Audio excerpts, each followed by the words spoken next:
আসসালামু আলাইকুম। আজকে পলিটিক্স ক্লাবে আলোচনায় আমাদের সঙ্গে যুক্ত হয়েছেন বাংলাদেশ মুসলিম সমাজের মহাসচিব ডক্টর মোহাম্মদ মাসুম হোসাইন। উনি মেডিসিন বিশেষজ্ঞ। আজকের আলোচনায় উনি সংযুক্ত হয়েছেন বাংলাদেশের সমসাময়িক রাজনীতি এবং মুসলিম সমাজের লক্ষ্য উদ্দেশ্য ইত্যাদি বিষয়ে তার সঙ্গে আমরা কথা বলবো। ডক্টর মাসুম হোসাইন, আপনি কেমন আছেন? জি, আলহামদুলিল্লাহ, আমি ভালো আছি।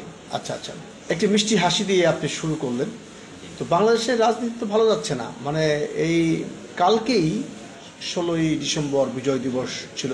সেই বিজয় উদযাপন আমরা করেছি, আপনারাও হয়তো করেছেন। কেউ হয়তো সরাসরি গিয়েছেন, কেউ হয়তো ভার্চুয়ালি করেছেন। মির্জা ফখরুল বিএনপির মহাসচিব অসুস্থ হয়ে পড়েছিলেন। তারপরে হাজার হাজার মানুষ, লক্ষ লক্ষ জনতা এবং শত শত রাজনৈতিক দল, তারা অনেক সময় দেখা যায় যে বিভিন্ন অকেশনে তারা খুব ভিড় করে, কিন্তু দেশের প্রয়োজনীয় সময়ে অনেক দলকে পাওয়া যায় না যে সমস্ত কাজের জন্য বেসিক্যালি আন্দোলনটা করা দরকার। তো 16ই ডিসেম্বরের এই দিনটাকে স্মরণ করতে সবাই স্মৃতিসৌধে গিয়েছে। আপনারা কি গিয়েছিলেন? আমরা তো বাংলাদেশ মুসলিম সমাজের আমাদের একটি আলাদা দর্শন আচ্ছা, ফিলোসফি আছে। আমরা বিশ্বাস করি শহীদদের যারা মুসলিম তাদের জন্য আমরা দোয়া করতে পারি, আলামিনের দরবার দোয়া করা। আচ্ছা, এবং আমরা মিলাদ মাহফিলে এবং তাদের আত্মার মাগফিরাতের জন্য দোয়া করি। গত বছর দোয়া করেছেন তো? জন্য দোয়া করি। বর্তমান রাজনীতি কি কোন দিকে যাচ্ছে একটু আইডিয়া দিবেন? যে বাংলাদেশের এখন কতগুলি ইস্যু সামনে এসে গেছে। একটি হচ্ছে যে সাম্প্রদায়িক বিষয়গুলো রয়ে গেছে। নরেন্দ্র মোদী টুইট করেছেন যে বাংলাদেশ বিজয় দিবসে আনন্দ এমনভাবে বলেছেন যেন বাংলাদেশের উনি একজন নাগরিক, কিংবা বাংলাদেশ তাদের একটা প্রদেশ, এমন করে। এই খবরটা কি আপনি জেনেছেন নিশ্চয়। পাশাপাশি একটি ছাত্র জনতার মধ্যে একটি আন্দোলন চাঙ্গা হয়ে গেছে, সেটা হচ্ছে যে বিডিআর হত্যাকাণ্ডের বিচার করতে হবে। এটা নিয়ে সরকার তালবাহানা করছে। অবশ্য সরকারের পক্ষ থেকে ঘোষণা হয়েছে যে 5 কর্মদিবসের মধ্যে এটার জন্য একটা কমিটি করা হবে, ইত্যাদি ইত্যাদি। এসব সাম্প্রতিক বিষয়গুলোতে আপনার মন্তব্য কি? রাজু ভাই, আপনাকে অসংখ্য ধন্যবাদ। সমসাময়িক বিষয় নিয়ে আপনি প্রশ্ন করেছেন, অনেকগুলা প্রশ্ন একসাথে হয়ে গেছে। হ্যাঁ, আপনি একটা করেই বলেন যে আপনার বিডিআর হত্যাকাণ্ডের। আমি দেশবাসীকে শুভেচ্ছা জানাচ্ছি বিজয় দিবসের। যেসব শহীদদের রক্তের আত্মত্যাগের বিনিময়ে এবং তাদের রক্তের বিনিময়ে একটি লাল সবুজ পতাকা পেয়েছি, একটি স্বাধীন ভূখণ্ড পেয়েছি, যারা নিজের জীবন বাজি রেখে আমাদেরকে একটি স্বাধীন সার্বভৌম রাষ্ট্র উপহার দিয়েছে, তাদের আত্মার রুহের মাগফিরাত কামনা করছে। দ্বিতীয়ত, 24-এর জুলাই আগস্টের বিপ্লবের যে সমস্ত শহীদগণ মারা গিয়েছে এবং যারা আহত হয়েছে, তাদের সবার প্রতি সমবেদনা জ্ঞাপন করছি। শহীদদের 24-এর বিপ্লবী শহীদদেরও আত্মার মাগফিরাত কামনা করছি। আপনি জানেন যে 24-এ স্বৈরাচারী হাসিনা সরকার যখন তারা পলায়ন করেছে এবং তারপরে রাষ্ট্র, আমরা একটা ভয়ঙ্কর অর্থনীতি পরিস্থিতি এখন আমরা বিরাজ করছি রাষ্ট্রে। অনেকগুলো সমস্যা একের পর এক আমাদের চলে এসেছে। মূলত ভারতের সাথে আমাদের, যে আপনি বললেন মোদী, উনি, আমি বলতে পারবো না, আপনি এই বিষয়টা আমি জ্ঞাত না, উনি টুইট করেছে। ভারত আমাদের বন্ধু রাষ্ট্র। আমরা সবার সাথে সাম্য ন্যায্যতার ভিত্তিতে, যে প্রতিবেশী হিসাবে ভারতের সাথে আমাদের ভালো সম্পর্ক সবসময় ছিল, আছে, ভবিষ্যতেও থাকবে। কিছু দুষ্কৃতকারী আছে যারা ধর্মকে রাষ্ট্রের বা রাজনীতি করতে চায়, ধর্মকে নিয়ে সবসময় ছিল। আজ থেকে 1000 বছর পূর্বে ছিল, বর্তমানেও আছে, ভবিষ্যতেও থাকবে। আপনি জানেন ভারত প্রধানত তারা সনাতনী সংখ্যাগরিষ্ঠ, বাংলাদেশের মুসলিম সংখ্যাগরিষ্ঠ। আমাদের এই যে ভূখণ্ড, এখানে মুসলিম সম্প্রদায়ের মানুষজন বেশি। কিছু মানুষ, তারা যখন শেখ হাসিনা সরকার, স্বৈরাচারী সরকার পলায়ন করলো, তখন তারা, যেহেতু দীর্ঘ 15 বছর তারা ক্ষমতায় ছিল, তাদের কাছে অনেক বিপুল অবৈধ সম্পদ আছে, অর্থকড়ি আছে। তারা ভারতের কিছু চ্যানেলকে, মূলত সনাতনী এবং হিন্দু সম্প্রদায়ের লোকদেরকে উস্কে দেওয়ার জন্য কিছু মিথ্যা অপপ্রচার শুরু করলো, এপিবি আনন্দ সহ আরো কিছু পশ্চিম বাংলা বা ত্রিপুরার কিছু টিভি চ্যানেল বেসরকারি, এবং তারা এখানে হিন্দু মুসলিমদের একটা দাঙ্গা বাজানোর একটা বিভিন্ন ধরনের পায়তারা শুরু করলো। তো আশা করি তারা চেষ্টা করেছিল, কিন্তু তারা সফল হয়নি। আপনি জানেন যে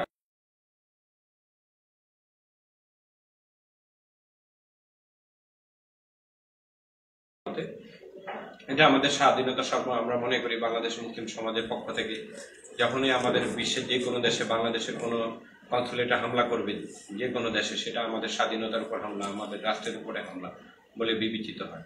এম্বাসি বা কনসুলেটকে হামলা করা মানে বাংলাদেশের উপর হামলা করা।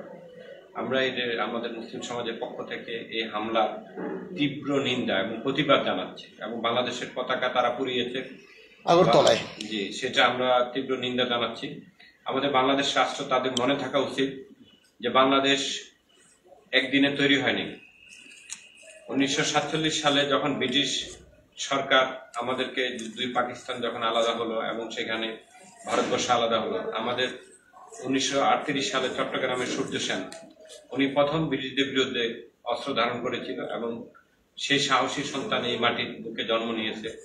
আমাদের সাহসী সন্তান ব্রিটিশ বিরোধী আন্দোলনে মাওলানা ভাসানী, ব্রিটিশ বিরোধী আন্দোলনে এবং পাকিস্তান বিরোধী আন্দোলনে শেখ মুজিবুর রহমান এবং অন্যান্য যেসব নেতা, পশ্চিম বাংলার নেতাজি সুভাষচন্দ্র বসু, এই ভারতবর্ষের মাটি, ভারতবর্ষের যে বাংলার যে বিহার, উড়িষ্যা, বাংলা, বিশাল বড় ভূখণ্ড বাংলা, আমাদের এই ভারতবর্ষ মুসলিম হিন্দু সব সময় হাজার বছর ধরে একসাথে বসবাস করেছে।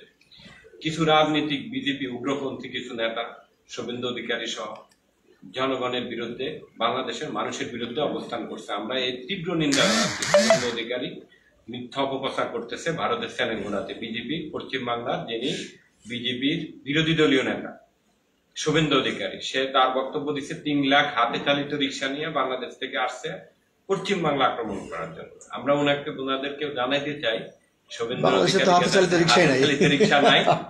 উনার মতো ব্যক্তি ওয়েস্ট বেঙ্গল একটি বড় স্টেট ভারতের, 42টা আসন লোকসভার, উনি কোন অবস্থাতে উনি দায়িত্বশীল জায়গা থেকে উনি এই কথা বলতে পারে না।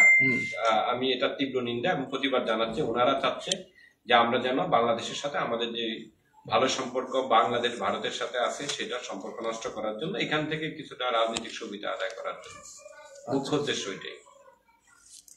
তার মানে বাংলাদেশের সাম্প্রদায়িক সম্প্রীতি আছে, যেটা জি হ্যাঁ, আমাদের দেশের সনাতনীরা কোন অবস্থাতেই তারা নির্যাতিত নয়। তারা যে ধরনের ভিডিও গুলা দেখাচ্ছে এগুলা অনেক আগের কিছু ইন্ডিয়ার কিছু ভিডিও, আগের ভিডিও গুলা এডিটিং করে সেখানে তারা এপিবি আনন্দ যে প্রাইভেট চ্যানেল পশ্চিম বাংলার, তারা ভুলভাবে ব্যাখ্যা করতেছে, এবং এখান থেকে তারা এক ধরনের হিন্দু মুসলিমদের ভিতরে দাঙ্গা বাঁধানোর একটা চেষ্টা করতেছে। আপনি জানেন এখন 2024 সাল, আমাদের বাংলাদেশের মানুষ যথেষ্ট সচেতন এবং তারা সকল ধর্মের আমরা সমতায় বিশ্বাস করি। একটি রাষ্ট্র একটি ফুলের বাগান, এই ফুলের বাগানে গোলাপ থাকবে, হাসনায়না থাকবে, রজনীগন্ধা থাকবে, এখানে বিভিন্ন বর্ণের মানুষ থাকবে, বিভিন্ন ধর্মের মানুষ থাকবে। আপনি জানেন পাহাড়ি এলাকা আমাদের আদিবাসীরা বাস করে, তারা সেখানে শুকর খায়। আমরা কিন্তু মুসলিমরা শিকড় কিন্তু আমরা খাই না। আমরা কোনোদিনও তাদেরকে বাধা দিই যে তোমরা শুকর খাও কেন বা খেতে পারবা না।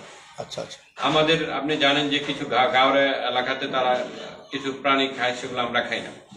এইখানে কিছু আমাদের চলাফেরা লাইফ স্টাইল আলাদা ধর্মের ভিত্তিতে। রাষ্ট্র কখনো ধর্মের ভিত্তিতে হয় না। রাষ্ট্র ভারতবর্ষে যেমন মুসলিম বাস করে, বাংলাদেশে তেমনি সনাতনী আছে, বাংলাদেশে খ্রিস্টান আছে, বাংলাদেশে 57 প্রায় 57টা ট্রাইবেল আছে। আমরা একসাথে হাজার বছর ধরে বাংলাদেশে বসবাস করতেছি। আমরা সবাইকে সমান সম্মান দিতে জানি। আমরা এমন একটা জাতি, আমরা কখনো উগ্রতাতে বিশ্বাস করি না। আর আমার দল বাংলাদেশ মুসলিম সমাজ, আমরা সবাই সমাধিকারে বিশ্বাস করি। বৈষম্যতে আমরা কখনো বৈষম্যকে সমর্থন করি না, আমার দলও করে না, আমি ব্যক্তিগতভাবেও করি না।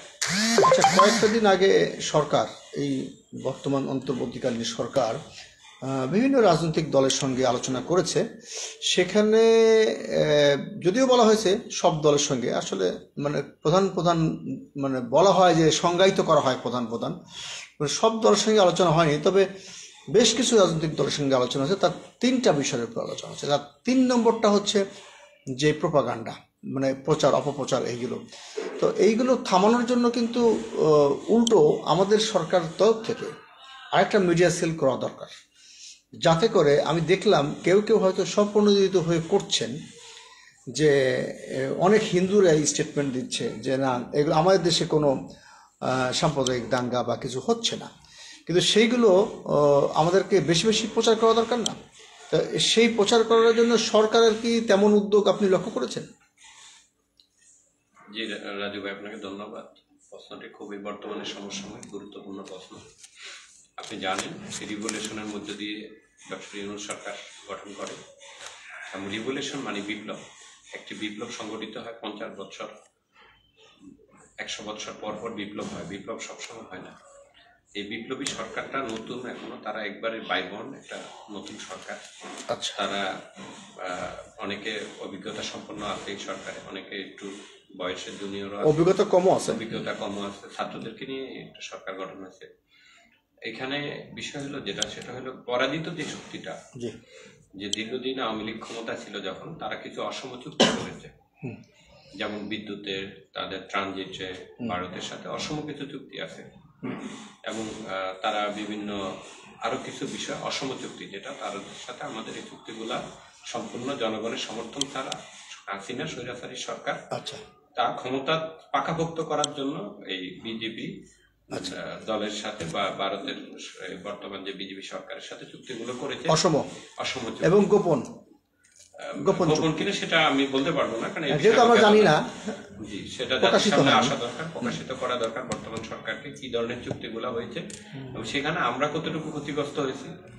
আপনি জানেন যে তারা এবার আমাদের ফেনী এবং লক্ষ্মীপুর নোয়াখালীতে বন্যা, বহু মানুষ ক্ষতিগ্রস্ত হয়েছে। ওই পারে ত্রিপুরাতে ডেম্বু নদীর ওই বাংলাদেশের সীমানার 70 কিলোমিটার ওই পাশ থেকে তারা বাড্ডা ছেড়ে দিয়ে আচ্ছা, 35 বছর পরে আপনি জানেন যে ফেনীতে কখনো বন্যা হয় না।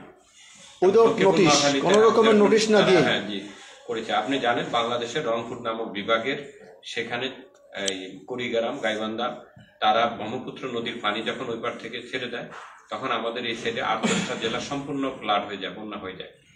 এই জন্য বর্তমান সরকারের উচিত খুব দ্রুত তিস্তা চুক্তিটা, যদি তারা সেটা তিস্তার পানি সমান ন্যায্যতা না দেয়, আমাদেরকে নদী শাসন করে হলেও আমাদেরকে এই বিষয়ে গুরুত্বপূর্ণ সিদ্ধান্ত নিতে হবে দেশের ভবিষ্যতে, অর্থনীতির জন্য, ভবিষ্যৎ বংশধরদের জন্য। এবং ভারতের সাথে আমরা, আমাদের পার্টি মনে করে বাংলাদেশ মুসলিম সমাজ, ভারতের সাথে আমাদের বন্ধুত্বপূর্ণ সম্পর্ক। আপনি জানেন আমাদের দেশের অনেক স্টুডেন্ট, আমি নিজেও ভারতে পড়াশোনা করেছি মেডিকেল কলেজে, আমাদের অনেক ভারতে বন্ধু বান্ধব আছে। তারা যথেষ্ট আন্তরিক, যথেষ্ট ভালো, যথেষ্ট পোলাইট, নিঃসন্দেহে তাদের অনেক ভালো মেধাবী তারা। আমরা জানি যে কিছু ব্যক্তি সবসময় গোলাপানিতে মার স্বীকার করতে চায়। আচ্ছা, উগ্রপন্থী হিন্দুত্ববাদী যে সমস্ত রাজনৈতিক দল আছে, শিবসেনা সহ, তারা চাচ্ছে এই পারে একটা বিশৃঙ্খলা সৃষ্টি করার জন্য, এখান থেকে তারা ফায়দা নেওয়ার জন্য। পাশাপাশি যে শেখ হাসিনা পলায়ন করেছে, উনি ভারতে আছে এবং আপনি জানেন উনারা 15 লক্ষ কোটি টাকা পড়ায়, আমি জানি না কম বেশি হতে পারে, বাংলাদেশ থেকে পাচার করেছে। এই টাকাগুলা আন্ডারগ্রাউন্ডে আছে এবং এই টাকাগুলো আমাদের সরকার, ডক্টর ইউনূস সরকার চেষ্টা করতেছে আনার জন্য। এটা সময় সাপেক্ষ ব্যাপার, এটা আইনি জটিলতা, এটা একদিনে সম্ভব না। এগুলা অনেক আইনগত ভাবে টাকাটা চলে গেছে, একদিনে যায়নি, 15 বছরে তারা লুটপাট করেছে। এখন সেই টাকাটা ফেরত আনার সময় সাপেক্ষ ব্যাপার, যেহেতু যারা পরাজিত শক্তি, যেহেতু তারা হাজার হাজার মানুষকে হত্যা করছে, খুনের মামলার আসামি, ম্যাক্সিমাম সাবেক সরকারের মন্ত্রী এমপিরা খুনের মামলার আসামি, সরাসরি প্রত্যক্ষ খুনের মামলার আসামি। এই জন্য তারা ওইখান থেকে টাকা বিভিন্ন ভাবে ছড়াচ্ছে। হ্যাঁ, আপনি যেটা বলছেন যে আমাদের দেশে এই ধরনের মিডিয়া সেল থাকা দরকার। তারা যখনই কোনো ধরনের প্রপাগান্ডা ছড়াবে, তারা যখনই কোনো ধরনের ভুল তথ্য দিবে, তারা যখনই তাদের চ্যানেল গুলাতে এমন কিছু বলবে যে তারা বাংলাদেশ রাষ্ট্রের উপর হুমকি আসে, এই ধরনের কোনো বক্তব্য দিবে বা প্রচারণা করবে, সেটা আমাদের অবশ্যই আবার পাল্টা উত্তর দিতে হবে। সেটা সরকারি ভাবে হইতে পারে, সেটা আমাদের বেসরকারি ভাবে হইতে পারে, দুইভাবে হইতে পারে সেটার উত্তর। আচ্ছা আচ্ছা, ঠিকই বলেছেন। আর আগামী 26 সালের 30 জুন নির্বাচনের একটা দিন মানে কথাবার্তা চলছে। ইসি দিনক্ষণ জানাবেন, শিগগির জানাবেন, এবং প্রধান উপদেষ্টা এই বেশ কিছুদিন পরে হঠাৎ করে মুখ খুলেছে এবং নির্বাচনের রোডম্যাপ 26 সালের জুন মাসে গিয়ে ঠেকেছে। আপনি কি নির্বাচন করবেন? জি, আমার ইচ্ছা আছে নির্বাচন করার। আমি আমার ঢাকাতে এখানে বাসা, কোনাপাড়া বাড়ি, আর মাথায় কোনাপাড়াতে। আর আমি চাঁদপুর 4 ফরিদগঞ্জ থেকে চিন্তা করছি। ফরিদগঞ্জ চাঁদপুর 4। চাঁদপুর 4। ফরিদগঞ্জ চাঁদপুর 4-এর ভোটারদের জন্য আপনি কি করতে চান একটু সংক্ষেপে বলবেন? আমরা আমাদের আলোচনা শেষ করব, শেষ হইল না শেষ। তো সেই শেষ মুহূর্তে যদিও এখন নির্বাচনী কার্যক্রম শুরু হয়নি, আইনগত বিধিনিষেধ আছে, তবে আপনি নির্বাচনের ক্ষেত্রেই শুধু তা নয়, সর্বক্ষেত্রেই যেটা প্রযোজ্য, যে আপনার এলাকাবাসীর জন্য আপনি কি করতে চান? জি, অবশ্যই। আমি ফরিদগঞ্জ, এটা শীতলক্ষা নদীর তীরে অবস্থিত। ফরিদগঞ্জে মোট ইউনিয়ন সংখ্যা হলো 16টি, এবং এখানকার অনেকটাই লক্ষ্মীপুর নোয়াখালী ভাষা আমাদের ফরিদগঞ্জের ভাষা। এখানে আমাদের মূলত প্রবাসী, বেশিরভাগ মানুষই বিদেশে থাকে, প্রবাসী নির্ভর অর্থনৈতিক কাঠামো। এবং এখানে শিক্ষা এখনো অনেক মানে শিক্ষার ক্ষেত্রে মানুষ অনগ্রসর। এবং আমাদের যে সমস্ত আমরা যারা বিদেশে যায় কর্মী, তারা দক্ষ না, অদক্ষ কর্মী যায়। আমার যদি ভবিষ্যতে আল্লাহ যদি আমাকে সে সুযোগ দেয়, তাহলে আমার প্রথমত প্রায়োরিটি থাকবে যে সমস্ত এলাকায় রাস্তাঘাট গুলা এলোমেলো অবস্থা আছে এগুলা ঠিক করা। দ্বিতীয়ত প্রায়োরিটি থাকবে শিক্ষার ক্ষেত্রে আমূল পরিবর্তন করা। এই ধরনের শিক্ষা গ্রহণ করলে, যেহেতু মূলত প্রবাসী নির্ভর, ফরিদগঞ্জ থানাটাই টোটালি প্রবাসী নির্ভর। আমাদের লোকালি কোনো, চাঁদপুর জেলাতে আপনি জানেন, চাঁদপুর জেলাটা অত বড় না, অত ছোট না, এটা ইলিশের জেলা বলা হয়। এখানে কোনো সরকারি বা বেসরকারি ভাবে তেমন কোনো শিল্প কলকারখানা স্থাপিত হয়নি। বিভিন্ন সরকার সেখানে দীর্ঘদিন যারা ছিল ক্ষমতায়, তারা এটাকে অবহেলিত হিসাবে ছিল। এবং এখানে যেহেতু কোনো কর্মসংস্থানের সুযোগ সৃষ্টি হয়নি, বা ইন্ডাস্ট্রি নাই, বা কোনো কর্মসংস্থানের সুযোগ নাই, যখনই একটা ছেলে পড়াশোনা করবে, সে মেট্রিক পাস করলো বা ইন্টারমিডিয়েট বা ডিগ্রি করলো, দেন লোকালি সে কোনো কাজ পায় না। না পাওয়াতে যেটা হয়েছে যে তাকে তখন একটা বাইরে চলে যেতে হয়, সেই গ্রুপে যাক বা মধ্যপ্রাচ্যের যে কোনো দেশে যাক। মূলত আমাদের অর্থনীতিটা ফরিদগঞ্জ, কিন্তু কম লেখাপড়া করার কারণে তারা হয়তো ভালো কোনো পদে যেতে পারে না, নির্মাণ শ্রমিক হিসাবে ইত্যাদি ইত্যাদি। রাইট। আপনি নির্বাচিত হলে স্কুল, কলেজ, মাদ্রাসা এবং বিশ্ববিদ্যালয় প্রতিষ্ঠা করার ইচ্ছে আছে নাকি? I would like to say, in future time, do you know that technical education is more important development for Bangladesh. My target, if I will pass, of course, I will be try to কারিগরি বিশ্ববিদ্যালয়, set up technology-based education, not general education. I want to create new technological institute, specific engineering, vocational, and medical technologist. Just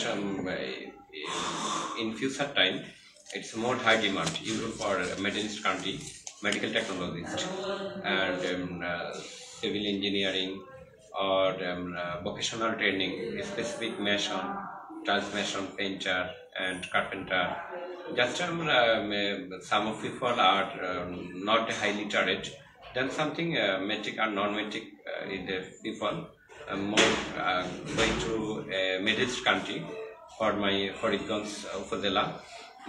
They want to just one kind of job, not more than a higher salary. Just middle class salary, they are enough for efficient support her family, his family. So I want to try. আপনার এলাকার যারা জনসাধারণ তারা শুনছেন আপনার কথা, নিশ্চয়ই আপনি বাংলায় বলবেন, কারণ আপনারা তো তখন না বুঝলে ভোট দিবেন না। I want to say just Mr. Razo, my আপনার ভোটারদের জন্য সহজ করে বাংলায় বলে দেন। Not only spoken Bengali clearly, all time speak Noakhali language. আমি ভালো আছি। হ্যাঁ, নোয়াখালী ল্যাঙ্গুয়েজে বলতে পারেন। আমি ভালো আছি। আপনার দেশের, আপনার নির্বাচনী এলাকার লোকজনের কাছে এমন কিছু উন্নয়নের আশাবাদ আপনি ব্যক্ত করতে পারেন যে আপনি একজন ডাক্তার মানুষ, এবং আপনি শুধু মানে ডাক্তারই নন, আপনি একজন খ্যাতনামা ডাক্তার, বিশেষ মেডিসিন বিশেষজ্ঞ, সেটা আমরা জানি। আপনার এলাকার শিক্ষা খাতে, স্বাস্থ্য খাতেও আপনি উন্নয়ন করবেন আশা করি। জি, স্বাস্থ্য খাতে তো অবশ্যই, যেহেতু আমি নিজে চিকিৎসার সাথে জড়িত আছি, আমার আমার সব সময় চিন্তা থাকে যে মানুষ যে অসুস্থ রোগীরা তারা অসহায়, এবং অসহায় মানুষের পাশে কিভাবে দাঁড়ানো যায়। এবং আমাদের ফরিদগঞ্জে আসলে তেমন একটি মাত্র সরকারি হসপিটাল আছে, সেখানে পর্যাপ্ত সিট নেই, সেখানে ভালো ফিজিশিয়ান নাই, ভালো কোনো মেডিকেল টেকনোলজি প্রতিষ্ঠান নাই। যদি আল্লাহ যদি আমাকে সেই অবস্থায় নেয়, যদি আমি পাশ করতে পারি নির্বাচনে, যদি মানুষ সহযোগিতা করে, তাহলে অবশ্যই আমার চিন্তা থাকবে যে, এবং ওইটা ফার্স্ট প্রায়োরিটি, যে হাসপাতালের সুযোগ সুবিধা বৃদ্ধি করবে। যে কোনো অবস্থাতে একটি মানুষও চিকিৎসাবিহীন মারা যাবে না, যদি আমার জ্ঞাত অনুসারে আমার সর্বোচ্চ চেষ্টা থাকবে যেন ন্যূনতম চিকিৎসা, শিক্ষা, স্বাস্থ্য, চিকিৎসা, এটা 5টা যে বেসিক নিডস সেটা এনশিওর করা, সেটা সরকারি ভাবে হোক বা অন্য কোনো উপায়ে হোক। কারণ বর্তমান আপনি জানেন, দীর্ঘদিন একটা ফ্যাসিস্ট গভর্নমেন্ট ক্ষমতা ছিল, তারা জনগণের কাছে জবাবদিহিতা ছিল না, গণতান্ত্রিক প্রক্রিয়াতে বিশ্বাস করেনি, তারা এক ধরনের অস্ত্রের জোরে ক্ষমতা দখল করে রাখছে। আমরা গণতান্ত্রিক প্রক্রিয়াতে বাংলাদেশ মুসলিম সমাজ জন্মলগ্ন থেকে 2008 সাল থেকে আমরা গণতন্ত্রের প্রতি শ্রদ্ধাশীল, আমরা বিশ্বাস করি গণতন্ত্র, এবং পাশাপাশি আমাদের যে ইসলামী মূল্যবোধ, আমাদের হাজার বছরের যেই সকালবেলা ঘুম থেকে উঠে আপনি রাজু ভাই অবাক হবেন যে আমাদের দেশের, আমাদের ফরিদগঞ্জ চাঁদপুরের মানুষ কতটা ধার্মিক। আচ্ছা, আমি ধর্মে আসার আগে স্বাস্থ্য একটু একটু সংযুক্ত করে রাখি। আমি তো শর্ট টাইমে স্বাস্থ্য হাসপাতালের আপনি কলেবর বা আধুনিক যন্ত্রাংশ এগুলো করতে চান, সে সঙ্গে একটা আমার পরামর্শ থাকতে পারে পলিটিক্স ক্লাবের পক্ষ থেকে, সেটা হচ্ছে যে কাস্টমার সার্ভিস। অনেক সময় কিন্তু সরকারি হাসপাতাল হোক বা যে কোনো হাসপাতালে হোক, কাস্টমার সার্ভিস কিন্তু সুন্দর পাওয়া যায় না। অ্যাটিটিউড, ব্যবহার, যেটা রোগীর জন্য খুবই দরকার, ভালো ব্যবহার, হাসি মুখ, সেটা কিন্তু আপনারা আলাদাভাবে প্রশিক্ষণের ব্যবস্থা করতে পারেন। আপনি বলেন। জি, আপনাকে ধন্যবাদ, অসংখ্য ধন্যবাদ। আপনি জানেন বাংলাদেশে মেডিকেলের খুব করুণ অবস্থা, কারণ হলো এখানে চিকিৎসাটা এককেন্দ্রিক, মাল্টিলিটারাল না। আমি ভারতে পড়াশোনা করছি, সেখানে আমি দেখি তারা বিভিন্ন বহুমুখী চিকিৎসা আছে, তাদের আয়ুষ মন্ত্রণালয় করছে, তারা অন্য অ্যালোপ্যাথিতে তারা আবার আলাদা মন্ত্রণালয় আছে তাদের। আমাদের চিকিৎসাটা ওইভাবে গড়ে ওঠেনি। আচ্ছা। এবং আমাদের চিকিৎসাটা এককেন্দ্রিক, যার কারণে এখানে রোগীরা সুস্থ হচ্ছে না। কখনো কোনো রোগী যদি সুস্থ না হয়, ভারত থেকে তারা যেটা করে, তারা সেটা ট্রান্সফার করে অন্য ডিপার্টমেন্টের কাছে। বলতে যদি অ্যালোপ্যাথিতে সুস্থ না হয়, তাহলে তারা সেটা আয়ুর্বেদিকের কাছে ট্রান্সফার করে, অথবা তারা হোমিওপ্যাথির কাছে ট্রান্সফার করে। কিন্তু বাংলাদেশের চিকিৎসাটা এককেন্দ্রিক হওয়াতে, এবং রোগীরা নিজেরাই অনেক সময় ওষুধ চেয়ে খায়। আপনি জানেন এখানে আইনের দুর্বলতা আছে। আমরা ইউনানি আয়ুর্বেদিকের থেকেও একটা আইন খসড়া জমা দিয়েছি, আইনের অসংখ্য দুর্বলতা আছে। এবং চিকিৎসা বিজ্ঞানের জন্য, ডেভেলপমেন্টের জন্য আমাদের কি দরকার? আমাদের পূর্ণাঙ্গ বিশ্ববিদ্যালয়। আপনি জানেন একটি মাত্র সরকারি বিশ্ববিদ্যালয় বঙ্গবন্ধু শেখ মুজিব বিশ্ববিদ্যালয় 2009 সালে করছে, তাও সেখানে এবং ইউনানি আয়ুর্বেদিকের বা হোমিওপ্যাথিক কোনো পূর্ণাঙ্গ বিশ্ববিদ্যালয় নেই। চিকিৎসা কখনো একমুখী হয় না। একই রোগের আমি এক ওষুধে ভালো হব, আপনি আরেকটি ওষুধে সুস্থ হবেন। যার কারণে এটা ডিপেন্ড করে মানুষের শারীরিক কিছু মেজাজের উপরে, শারীরিক কিছু গঠনের উপরে, অনেকগুলা বিষয় কাজ করে এখানে সুস্থতার বিষয়টা। যার কারণে আমরা চাচ্ছি যে সকল রোগী স্বাস্থ্যসেবার অধীনে আনতে গেলে সকল রোগীকে ভালো স্বাস্থ্যসেবা দেওয়া লাগে। তাহলে আমাদের মডার্ন মেডিসিন, যেটা অ্যালোপ্যাথির পাশাপাশি আমাদের যেটা চিরাসাহিত্য চিকিৎসা, যেটা হাজার বছরের যে চিকিৎসা, আয়ুর্বেদ চিকিৎসা, ইউনানি চিকিৎসা, অন্য যে চাইনিজ ট্রেডিশনাল চিকিৎসা, আকুপাংচার, কাপিং হিজামা, বা যেটা মোহাম্মদ সাল্লাল্লাহু আলাইহি ওয়াসাল্লামের সময় থেকে শুরু, ঈসা থেকে শুরু, সেই ধরনের মাল্টিলিটারাল যে ট্রিটমেন্ট, সেটা চালু রাখতে হবে। নতুবা কোনো অবস্থাতে আপনি 17 কোটি মানুষের চিকিৎসা একটা মডার্ন মেডিসিনের উপর দিয়ে আপনি সেটা করতে পারবেন না। এবং আপনি জানেন 2026 সালের পরে যে আইন হইতেছে, আমাদের ড্রাগসের নতুন আইন আসতেছে, সেখানে ওষুধ আপনারা কম রেটে কোনো অবস্থাতে কম দামে ওষুধ দিতে পারবে না, এমন আইন করতেছে এখন আন্তর্জাতিক ভাবে, একটা বাধ্যবাধকতা আসছে আর কি। এবং 26 সালের পরে আমরা কম দামি কোনো ওষুধ পাবো না। স্বাস্থ্য খাতে প্যারাসিটামল অনেক দাম দিয়ে আমাদের কিনতে হবে। একটা আইন নতুন করে করতেছে ওয়ার্ল্ড হেলথ অর্গানাইজেশন। এবং আমরা সেই আওতায় চলে আসলে আমরা কোনো ওষুধে পাবো না, এলোপ্যাথি কোনো ওষুধে আমরা পাবো না। সেক্ষেত্রে আমাদেরকে ন্যাচারাল মেডিসিন, যেটা যে ধরনের, আপনি জানেন যে রোগটা দুই ভাবে বিভক্ত। আমাদের যদি এটা নিয়ে কথা বলতে হয়, আপনি আমাকে আরেকদিন শুধুতে আমরা মেডিসিন নিয়ে কথা বলবো। আরেকদিন না, আপনি আরো 100 দিন আসবেন স্বাস্থ্য খাতে উন্নয়নের জন্য এবং শিক্ষা খাতে। আপনি আরেকটা জিনিস, আমরা অনুষ্ঠান শেষ করবো পলিটিক্স ক্লাবে আলোচনা। আমরা দর্শক মণ্ডলী, আমরা কথা বলছিলাম ডাক্তার মাসুম হোসাইন, মহাসচিব বাংলাদেশ মুসলিম সমাজ। তো আমি আপনাকে দিচ্ছি আপনার পরিচয়টা জনগণের কাছে, বিশেষ করে আপনার নির্বাচনী এলাকায়, এবং সেই সাথে আপনি শিক্ষা, স্বাস্থ্য, অনেকগুলো বিষয়ে স্পর্শ করেছেন এবং জনগণের হৃদয় স্পর্শ করেছেন। আপনি ধর্মীয় চেতনার কথা কি যেন বলছিলেন, একটু বলবেন কি? জি, আমি ধর্মীয় চেতনা বলতে একটি রাষ্ট্র, তো সেখানে অনেক ধর্ম বর্ণের মানুষ বাস করে। আমাদের আমি আমার এলাকা যেটা চাঁদপুর পরিচিত, এখানে প্রায় অধিকাংশ মানুষই মুসলিম সংখ্যাগরিষ্ঠতা এবং তারা খুবই ধার্মিক। জি। এবং এমনও পরিবার আছে, আপনি 2 মাস থাকলেও ওইখানে ওই বাড়ির মহিলাদেরকে আপনি দেখবেন না। হিন্দু আছে কত পার্সেন্ট? হিন্দু আছে কত পার্সেন্ট আমার কাছে এই তথ্যটা এখন নাই, আমি বলতে পারতেছি না, কারণ আমার কাছে ওই সঠিক 8%। আমার কাছে আমার এলাকায় কত পার্সেন্ট হিন্দু আছে আমার কাছে ওই পরিসংখ্যানটা নাই, আমি এখন বলতে পারতেছি না। আমি সরি এটার জন্য। ভবিষ্যতে যদি আপনি ডাকেন আমি অবশ্যই এটা না, ভবিষ্যতে তো আপনাকে অবশ্যই ডাকবো, কিন্তু আপনার এলাকার কত পার্সেন্ট হিন্দু আছে সে খবর আপনার রাখতে হবে এবং আপনার তাদের খোঁজ খবর নিতে হবে। সকল ধর্মের মানুষের তার ধর্ম পালন করার অধিকার আপনি রক্ষা করবেন। আজকের অনুষ্ঠানে পলিটিক্স ক্লাবের আয়োজনে আলোচনায় আপনাকে পেয়ে আমরা অত্যন্ত খুশি এবং অত্যন্ত আনন্দিত। তো আশা করি আপনি ভালো থাকবেন, আপনার এলাকার জনগণের পাশে থাকবেন। দেশবাসীর উদ্দেশ্যে আপনি আপনার শেষ বার্তাটা পৌঁছে দিলে আমরা আজকে আলোচনা শেষ করে দেব। দেশবাসীর উদ্দেশ্যে শেষ বার্তা হলো, আপনারা আমাদের যে পরিবেশ, বর্তমানে পরিবেশটা বিপর্যয়ের পথে, আপনারা পরিবেশ বলতে কি? বায়ু দূষণে কিন্তু ঢাকা ফার্স্ট হয়ে যাচ্ছে।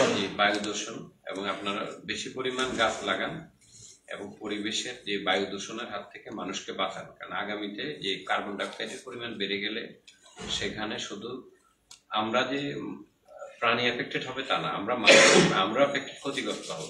আচ্ছা, এই জন্য আমি একজন চিকিৎসক হিসাবে আমি মনে করি পরিবেশটা আমাদের বায়ু দূষণ করা যাবে না, শব্দ দূষণ করা যাবে না, এবং পাশাপাশি আমাদের পানি দূষিত যেন না হয়। আপনি দেখেন বুড়িগঙ্গাতে কি অবস্থা এখন গেলে, সে পানি একসময় মানুষ খেয়েছে বুড়িগঙ্গার, এখন কিন্তু সে অবস্থা নাই। তো আমি দেশবাসীর উদ্দেশ্যে বলতে চাই যে আপনারা ভবিষ্যৎ বাংলাদেশ বিনির্মাণের জন্য এমন লোকদেরকে নির্বাচিত করবেন যে অন্তত আপনার সম্পদ লুট করে বিদেশে নেবে না, যার অন্তত বিবেক বুদ্ধি আছে। এই রাষ্ট্র যে শহীদের রক্তের উপরে দাঁড়ানো, এমন কোন লোককে ভবিষ্যতে আপনারা নির্বাচিত করবেন না। আমি আমার কথা বলতেছি না, যারাই ভবিষ্যতে আসুক, যেখান থেকেই পাশ করুক, আপনারা আবেগের বশবর্তী হয়ে কোনো ব্যক্তি প্রতীককে পূজা করে বা দল দেখে প্রতীক দেখে ভোট দিবেন না, আপনাকে ব্যক্তিকে সমর্থন করবেন। আচ্ছা, তাহলে আর কখনো আপনারা প্রতারিত হবেন না এবং কোন স্বৈরশাসন আর ভবিষ্যতে বাংলাদেশে আসবে না। যদি আপনারা ব্যক্তি দেখে ভোট দেন, প্রতীক দেখে যদি ভোট দেন, দল কানা হয়ে যদি ভোট দেন, সেক্ষেত্রে আবারও দুষ্ট লোকগুলা ক্ষমতায় আসবে এবং তারা ক্ষমতায় আসলে অতীতে যেভাবে তারা লুটপাট করেছে যারা, তাদের করবে। আলোচনার পক্ষ থেকে আপনার জন্য একটি কলম, থ্যাংক ইউ ভেরি মাচ, অনুষ্ঠানের পক্ষ থেকে, এবং এটা স্পন্সর করেছে গ্রিন পার্টি কলমটি। থ্যাংক ইউ গ্রিন পার্টিকে ধন্যবাদ। এবং আপনার এই বক্তব্য শেষ বার্তা জনগণের কাছে যেটা পৌঁছে দিলেন সেটা হচ্ছে যে পরিবেশ নষ্ট করা যাবে না। প্রত্যেক প্রাণীর বাঁচার অধিকার আছে, যেমন অধিকার আছে প্রত্যেক প্রাণীর, একটা পাখির বাঁচার অধিকার আছে, একটা প্রাণীর, এবং এই কঠিন শীতার্তদেরকেও বাঁচাতে হবে। আমাদের অবশ্যই আমি আপনাদের মাধ্যমে জানাতে চাই, দেশবাসীকে বলতে চাই, উত্তরবঙ্গের জেলাগুলোতে আমি দীর্ঘদিন রোগী দেখার সুবাদে সেখানে থাকা হয়েছে, তারা খুবই অসহায়। যদি আপনারা পারেন, যাদের আর্থিক সামর্থ্য আছে, অবশ্যই আমরা আমাদের পার্টির পক্ষ থেকে সহযোগিতা সব সময় ছিল, করব, ভবিষ্যতে আমরা এখনো আছি। আমরা রাজপথের মাঠের কর্মী, আমরা সবসময় সহযোগিতার হাত আমাদের থেকে বাড়িয়ে দেই। আপনারা যাদের আর্থিক সামর্থ্য আছে, অবশ্যই আমাদের উত্তরবঙ্গের নিরীহ অসহায় মানুষদের পাশে আপনারা দাঁড়াবেন। সেখানে শীতের দিনে মানুষ খুব কষ্টে থাকে এবং এই লোকগুলা খুবই অসহায়। কেউ যদি শীত বস্ত্রের জন্য টাকা পাঠাতে চায়, আপনারা কি নাম্বার দিতে চান? বিকাশ নাম্বার? হ্যাঁ, এটা আপনি যে কোনো একটি নাম্বার দিয়ে। আপনি কি আজকে অনুষ্ঠানে সে নাম্বারটা বলে দিবেন নাকি? জি, আপনি একটা নাম্বার ইয়ে করে। বলেন, আপনি বলেন। যদি কেউ জনগণের জন্য শীত বস্ত্র পাঠাতে চায়, আপনি মুখ দিয়েই বলেন।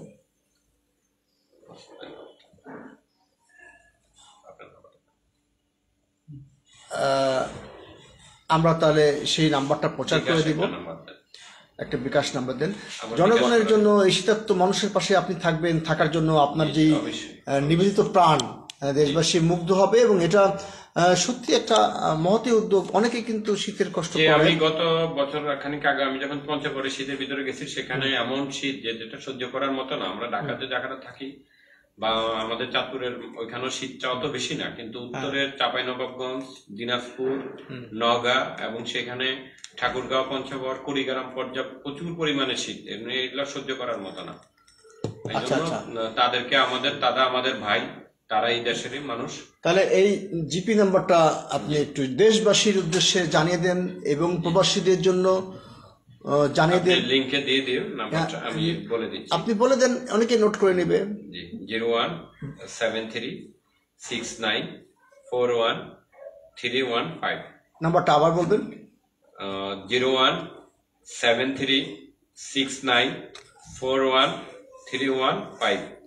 ধন্যবাদ আপনাকে। দর্শক মন্ডলী, এই নাম্বারে আপনারা বিকাশ করতে পারেন। লিংকে দিয়ে দিন, এটা পার্সোনাল বিকাশ এবং পার্সোনাল বিকাশ আছে। যদি শীত বস্ত্র দান করতে চান, সাহায্য মানুষের, বিশেষ করে ফরিদগঞ্জ এলাকার, আপনাকে অসংখ্য অসংখ্য ধন্যবাদ এবং আজকে আলোচনা অনুষ্ঠানে আসার জন্য আমরা কৃতজ্ঞ।